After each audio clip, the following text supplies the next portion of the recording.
el desarrollo, de gobernabilidad y administración pública, Plan Estratégico de Desarrollo Nacional. Soy Otoniel Velasco Fernández, tengo una maestría en gobernabilidad en la Universidad de Harvard y dos en ciencia política. Uno en la Universidad San Martín y el otro en la Universidad Católica. ¿Qué aprendí? Introducción al planeamiento estratégico. El personal de planeamiento estratégico. Institucional. Y un caso, el plan bicentenario. Señalar que el país es muy vulnerable al entorno internacional por ser periférico. Entonces, tienen situaciones de crisis en el exterior, inmediatamente se repercuten en el país.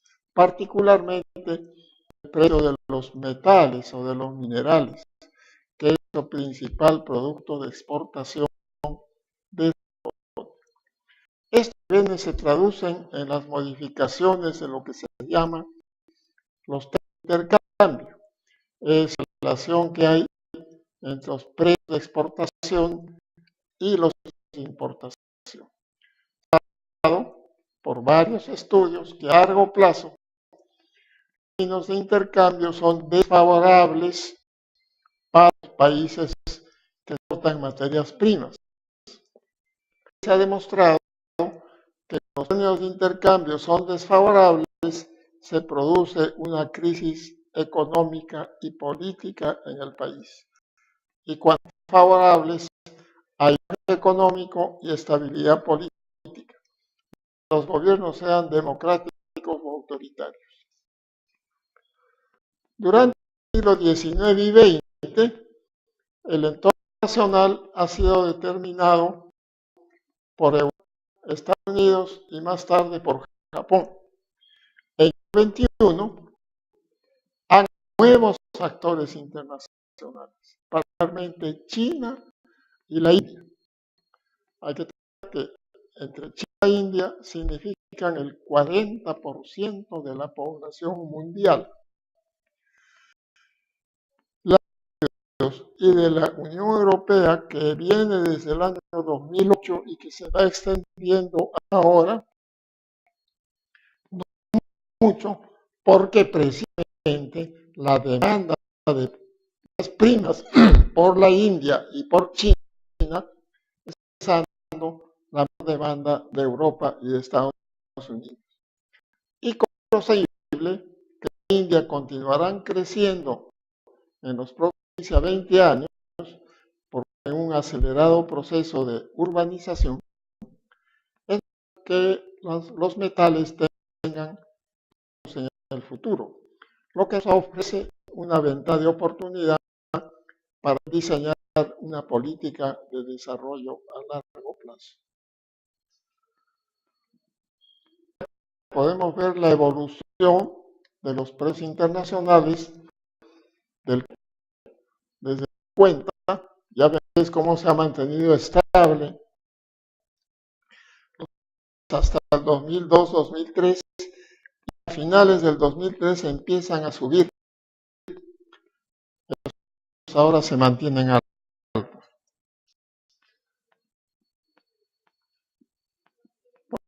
En esta tabla podemos ver la estrecha que hay entre términos del intercambio, el producto interno, el público y la inflación. 4 periodos históricos, desde el año 51 al 75 hemos tenido términos de intercambio favorables. Por tanto, la tasa de crecimiento promedio del PBI ha sido alta. Los han sido bajos, menos del 2%, y han estado en menor situación, máximo de 9%. Esta situación cambia al año 73 y produce sus efectos negativos en el Perú a principios del año 75.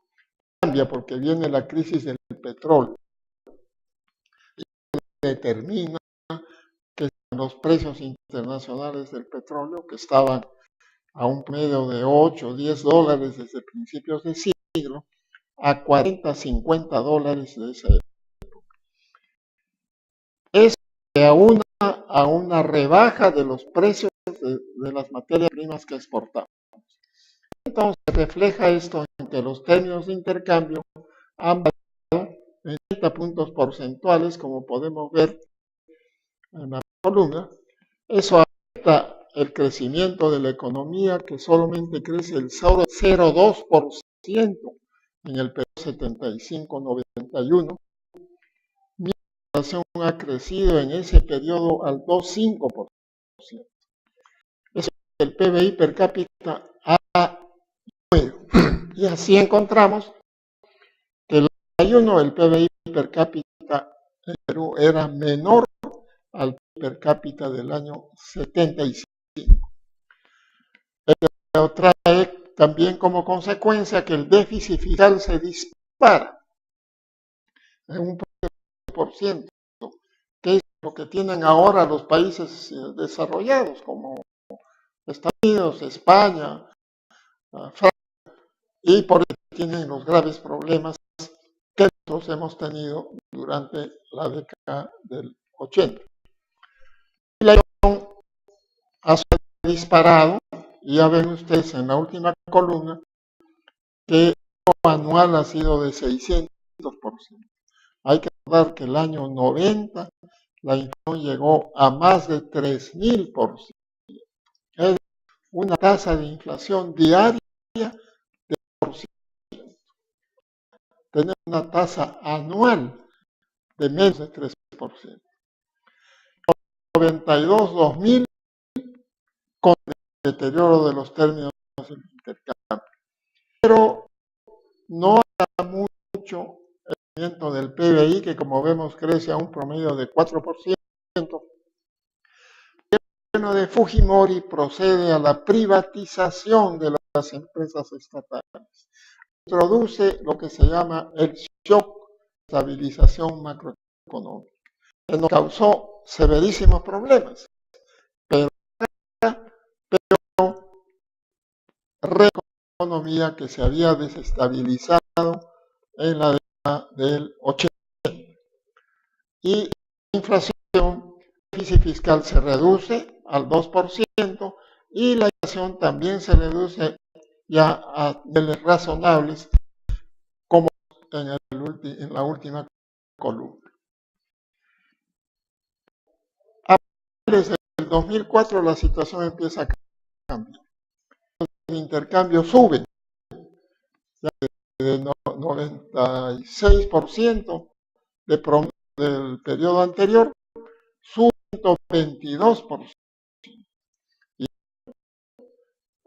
en el 2011 los intercambios subieron a 143 puntos. Esto ha permitido que la economía crezca a una tasa promedio de 7%.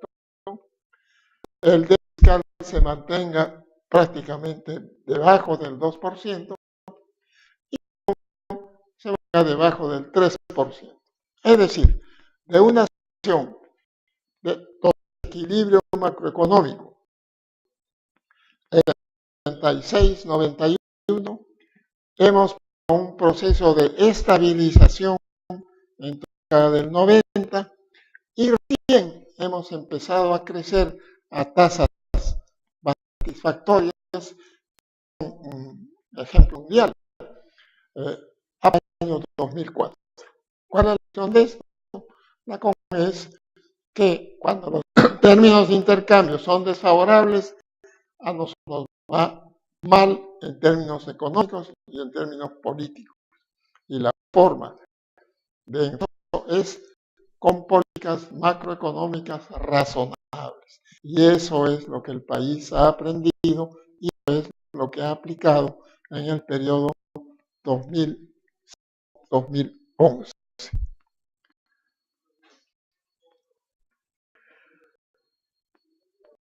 realidad externa se traduce en que no los problemas centrales del país, también podemos denominarlos los nudos críticos. ¿Cuáles críticos? En primer lugar, un escaso desarrollo del capital humano o un escaso desarrollo de la población. Tenemos un 20% de la población en situación de pobreza monetaria y una exclusión social. El sistema es el lado con gracias de infraestructura. Un tercer problema es el aparato estatal moderno,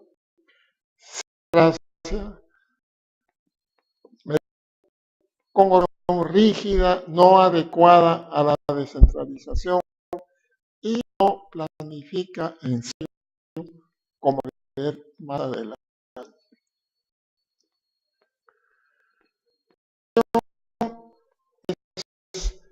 cambio sustancial que ha ocurrido entre el 40 y el 40. El 28% de la población costa y el 65% en la sierra, el 7% en la Amazonía. Vamos al año 2007 y resulta que la población ha migrado de la a la costa fundamentalmente, porque vean que de 65% que habitaba en la sierra ha pasado al 32%. Y ha pasado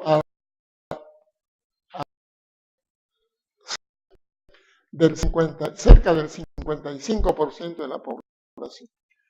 Un crecimiento significativo en la Amazonía, donde se ha duplicado la población.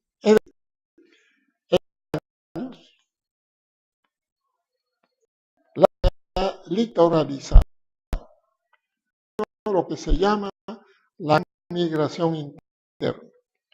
Consecuencia de que la nacional ha mantenido abandonada la sierra durante todo el siglo XX, en realidad desde la fundación de la República. En que no recibía servicios ni infraestructura de parte del político residente en Lima, y esa migración se hace masiva, no solamente a Lima, sino a toda la costa y más adelante ciudades más importantes de la sierra. Como vemos en esa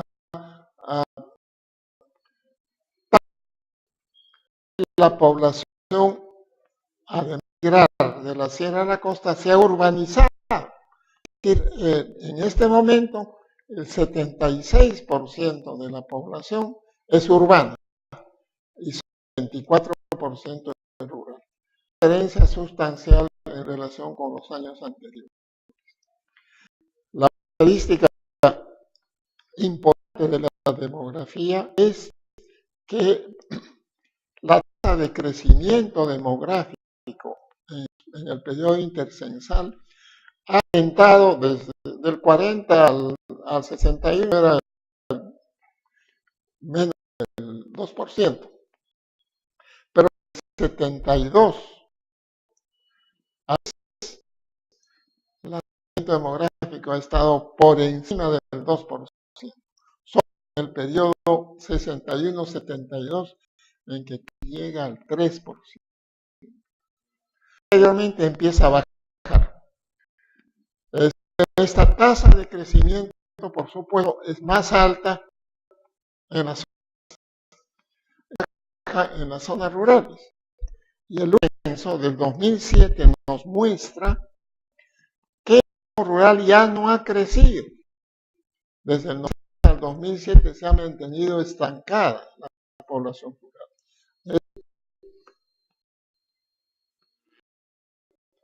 Menor poblacional en el campo.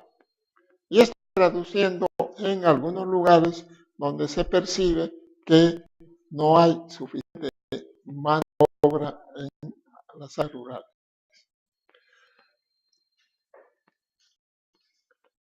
Otra población es que es una población joven, que se llama el bono demográfico. La población que está entre 15 y 64 años es la mayoritaria. Miren ustedes, la población de 15 a 64 años el año 2007 es el 63%. Esa es la población que se llama en edad de trabajar. Quiere decir que 6 personas de trabajo, hay 6 personas mayores de 65 años, es decir, teonistas. Se compara con los países desarrollados y ahí hay una relación distinta. Cada vez menos población en edad de trabajar y más edad, más población por encima de 65 años. Se está generando un problema para el mantenimiento de las pensiones. Por tanto, nosotros debemos aprovechar de nuestra población. Se denomina el bono demográfico. En los últimos 20 o 30 años vamos a gozar ese bono demográfico.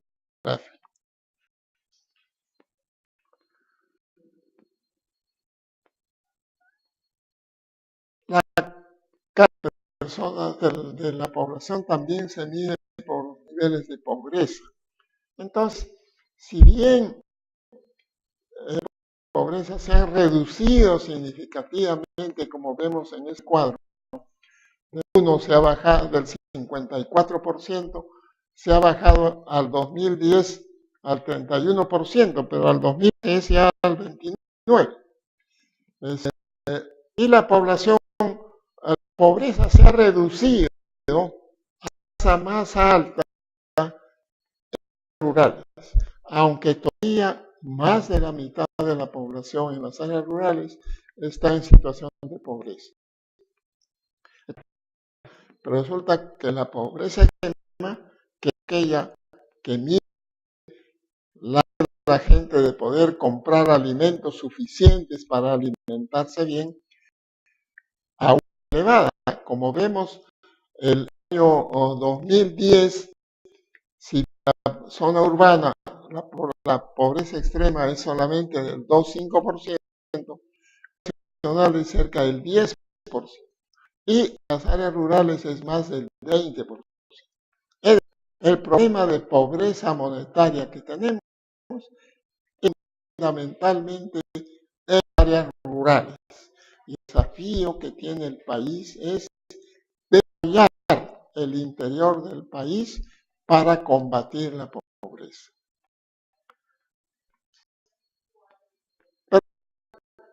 Pero si hemos tenido estos éxitos durante los últimos años, ¿por qué la población se siente insatisfecha?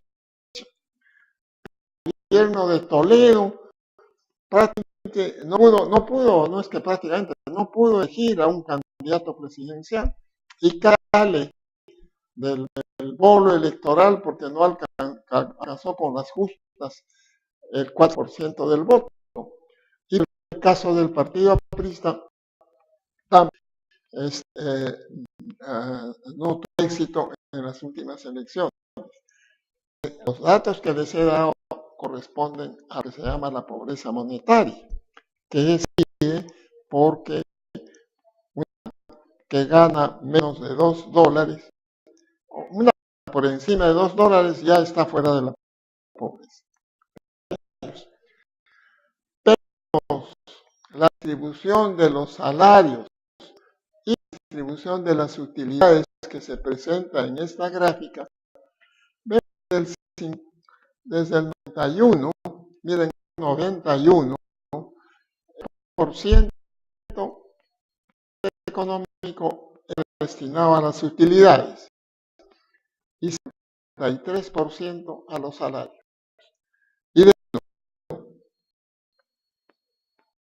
9, y al mayormente, miren como invertido. La LUL corresponde a la participación de las utilidades, el 63%. Ha bajado del 30% al 21%. Es decir, los salarios en buena cuenta están estancados. Por eso es que,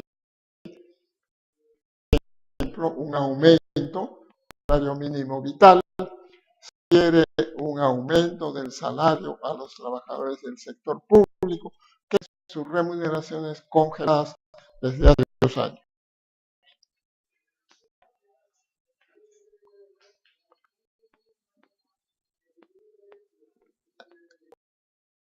Podemos ver que la salud ha ido mejorando. La salud se mide por la de vida al nacer, es decir, un niñito que nace hoy, ¿qué edad de vida tiene?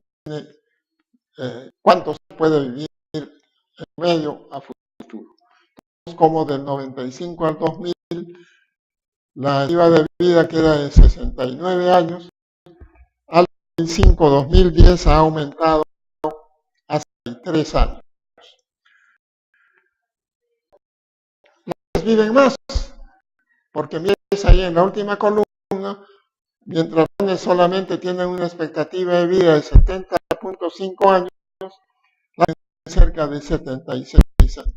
Por eso es que verán que viudos. Y uno ve que las mujeres no son tan sexo débil, para físicamente son un sexo fuerte.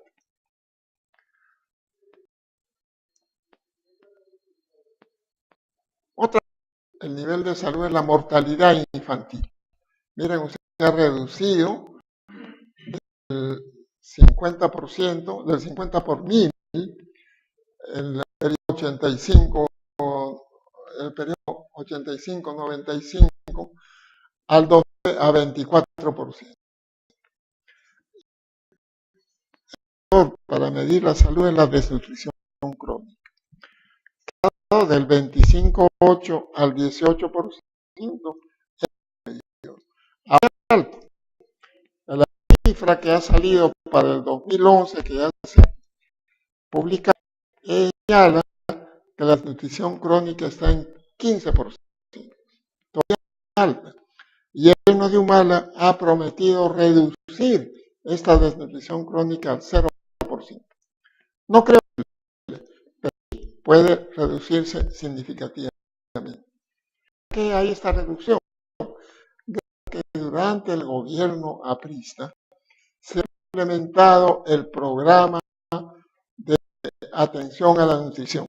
Es un programa multisectorial, es un programa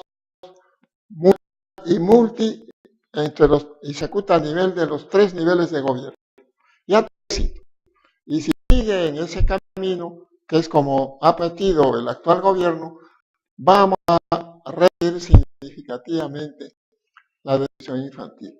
Esto implica que a futuro vamos a tener una población mejor, van a ser más altos nuestros compatriotas, van a tener mejores niveles de salud y por tanto van a poder vivir, van a poder dar mejor educación que se les proporcione.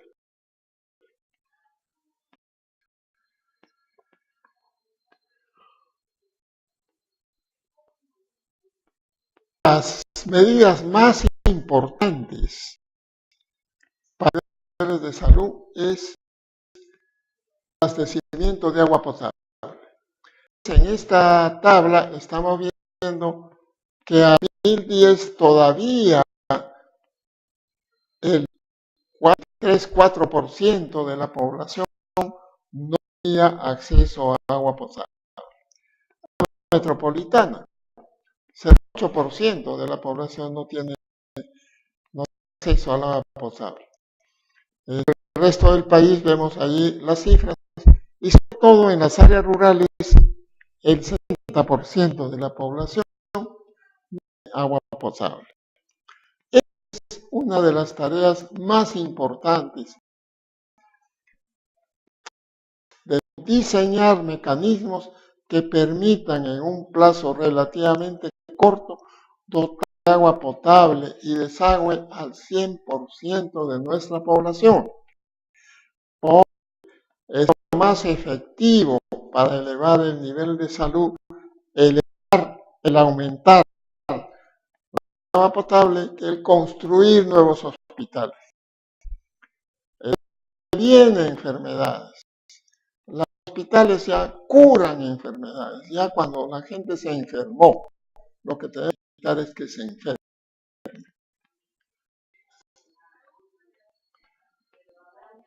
Característica importante del capital humano o de la calidad de la población es la educación. Lo que vemos en el país es que hay un elevado grado de escolarización. Ya al 2009 el 75% de los niños de 35 años estaban matriculados, el 98,5% de los niños de 6 a 11 años asistían a la escuela y el 92,4% de los 12 a 17 años también estaban asistiendo a las escuelas. Gran de la población, de educación. El promedio de años de escolaridad en la población de 15 a más años era de 10 años. Mismo se ha reducido al 7,4% en el 2010. Para el 2011 se estima que está en 6,8%. Esta gran extensión tiene como contrapartida la mala calidad de la educación. Las PISA, o sea, las pruebas que determinan el grado de comprensión, de lectura, el grado de conocimiento de matemáticas básicas, en los últimos lugares de América Latina. En nuestra educación, si bien se ha universalizado, tiene mala calidad. Y la calidad tengo que mejorar. Y la hora empieza por elevar los salarios a los maestros. La mejor educación empieza por revisar la currícula, por extender las horas lectivas, etc.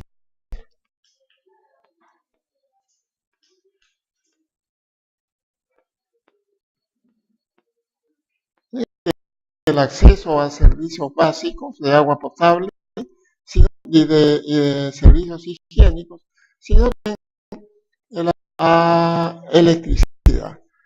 Y como 2005 al 2010 ha habido un aumento importante. Cerca del 23% de los hogares del país no tenían electricidad. En 2010 cerca del 12%. Y entonces ya bajó a menos del 10%. Y es posible que logremos que el 100% de la población, de los hogares del país, tengan electricidad conectada en sus domicilios.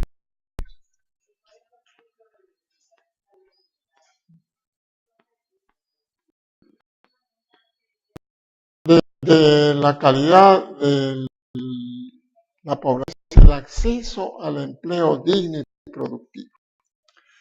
Primero hay un problema de relaciones laborales. En la década del 90 se desmantelaron todas las conquistas laborales que se habían logrado desde la década del 30.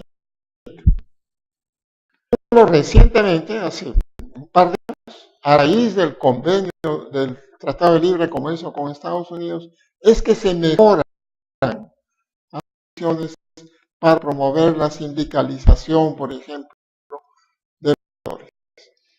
El tema no está resuelto, porque la Ley General del Trabajo es discusión en el Consejo Nacional del Trabajo desde hace 11 años y se ha presentado al Congreso. Ya estamos viendo que hay una serie de opiniones en contra. Lo que se utiliza es para utilizar el mercado laboral, si falta son empleos, y entonces al rigidizarlo lo único que hacemos es ayudar a los trabajadores sindicalizados. Sin embargo, el gobierno de Humala ha ofrecido aceptar la Ley General del Trabajo, y en general, este gobierno muestra una disposición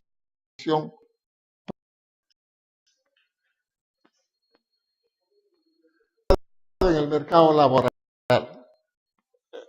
Al 60, había más o menos un equilibrio entre la oferta y demanda laboral. Del 70, como consecuencia de ese crecimiento demográfico que les señalé anteriormente, la migración interna, la demanda laboral aumentó enormemente, pasó la oferta de puestos de trabajo. Y eso trajo como consecuencia la reducción de ellos, que hemos visto en una gráfica anterior, y se complementa con el desmantelamiento de las que protegían a los trabajadores.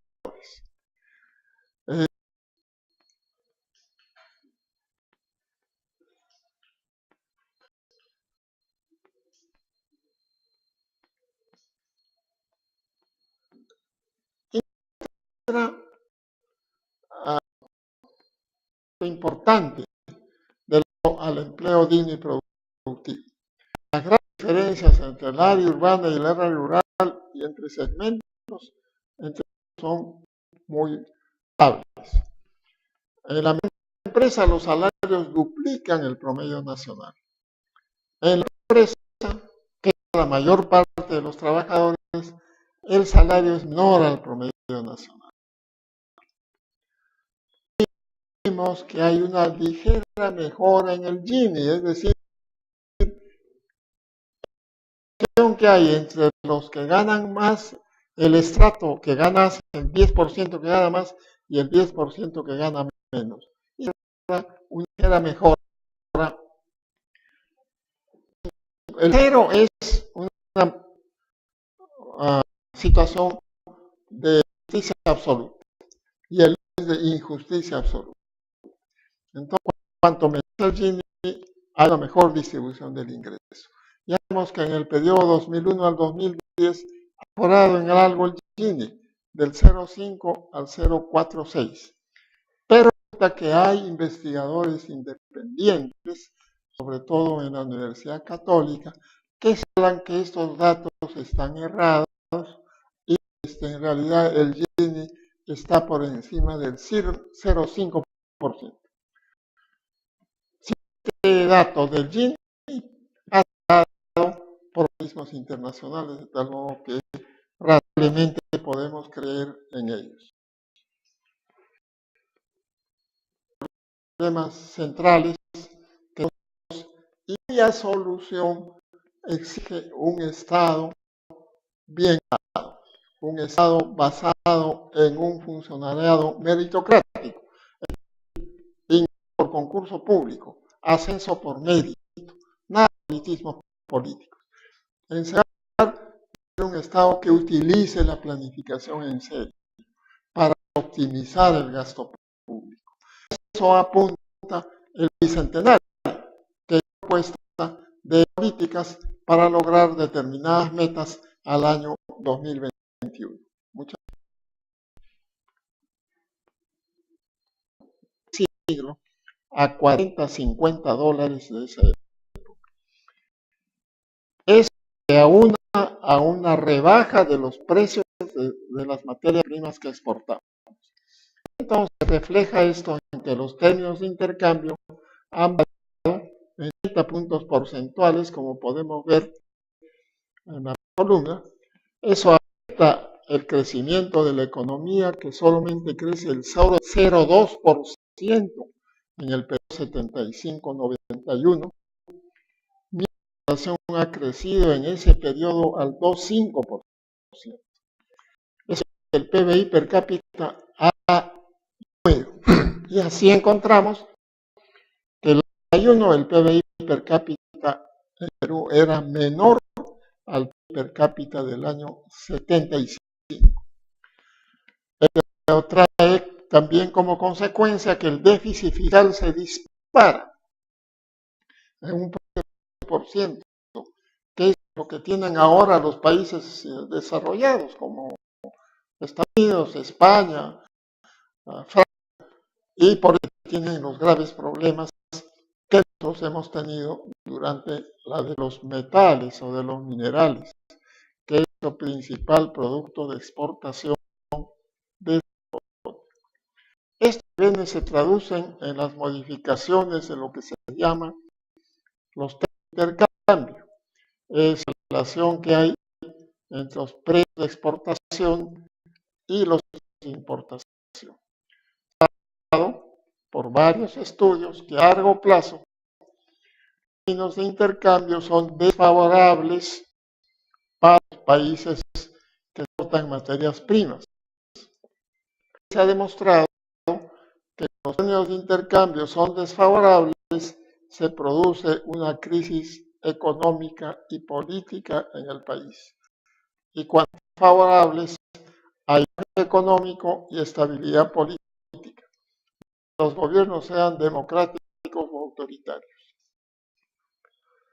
Durante el siglo XIX y XX, el entorno nacional ha sido determinado por Europa, Estados Unidos y más tarde por Japón. En el XXI hay nuevos actores internacionales, particularmente China y la India. Hay que tener que entre China e India significan el 40% de la población mundial. Y de la Unión Europea, que viene desde el año 2008 y que se va extendiendo ahora, no mucho, porque precisamente la demanda de las primas por la India y por China está pasando la demanda de Europa y de Estados Unidos. Y como es posible que la India continuarán creciendo en los próximos 20 años, en un acelerado proceso de urbanización, es que los metales tengan en el futuro, lo que nos ofrece una ventana de oportunidad para diseñar una política de desarrollo a largo plazo. Podemos ver la evolución de los precios internacionales desde cuenta. Ya ves cómo se ha mantenido estable hasta el 2002-2003, y a finales del 2003 empiezan a tener el desarrollo de gobernabilidad y administración pública, plan estratégico de desarrollo nacional. Soy Otoniel Velasco Fernández, tengo una maestría en gobernabilidad en la Universidad de Harvard y dos en ciencia política. Uno en la Universidad San Martín y el otro en la Universidad Católica. ¿Qué aprendí? Introducción al planeamiento estratégico. El personal de planeamiento estratégico. Institucional. Y un caso, el plan bicentenario. Señalar que el país es muy vulnerable al entorno internacional por ser periférico. Entonces, tienen situaciones de crisis en el exterior, inmediatamente se repercuten en el país. Particularmente, el precio de la subida ahora se mantienen altos.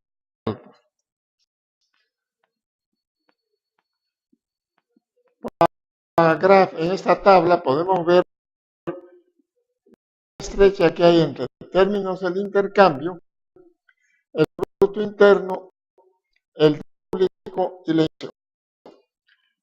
4 periodos históricos desde el año 51 al 75 hemos tenido términos de intercambio favorables. Por tanto, la tasa de crecimiento promedio del PBI ha sido alto. Han sido bajos, menos del 2%, y ha estado en menos situación máximo de 9%. Esta situación cambia al año 73 y produce sus efectos negativos en el Perú a principios del año 75. Cambia porque viene la crisis del petróleo y determina que los precios internacionales del petróleo, que estaban a un promedio de 8 o 10 dólares desde principios de